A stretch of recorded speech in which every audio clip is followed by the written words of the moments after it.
अस्सलाम वालेकुम वरहमतुल्लाहि वबरकातुहू। क्रिकेट नाजरीन, आपको वेलकम बैक यूट्यूब चैनल पर। जो है क्रिकेट की ताज़ा तरीन अपडेट के साथ आप दोस्तों से जो है मुखातिब हूँ। रावलपिंडी के जो है टेस्ट के आज चौथा रोज़ है। तीसरे रोज़ की बात करेंगे। इंग्लैंड के ख़िलाफ़ पहली इनिंग्स में बैटिंग जारी है जो है पाकिस्तान की। पहले टेस्ट के तीसरे दिन पाकिस्तानी बैटर्स ने उम्दा कारकर्दगी का मुजाहरा किया।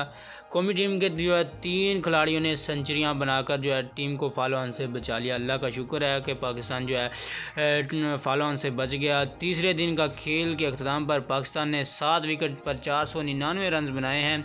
ताहम जो है अब भी 158 रन का खसारा बाकी है। और विकेट पर जो है आगा सलमान 10 और जाहिद महमूद जो है 1 रन बनाकर विकेट पर मौजूद हैं।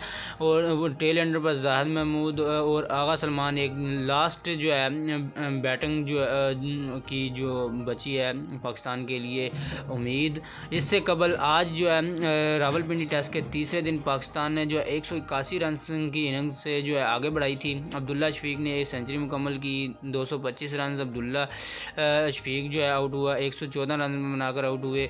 अब्दुल्ला और अमाम के दरमियान टेस्ट क्रिकेट की जब पाकिस्तान की 225 रन की जो रिकॉर्ड शराकत कायम हुई है। इमामुल हक ने भी सेंचुरी स्कोर की, वो 121 रन बनाकर क्वीलन लौट गए।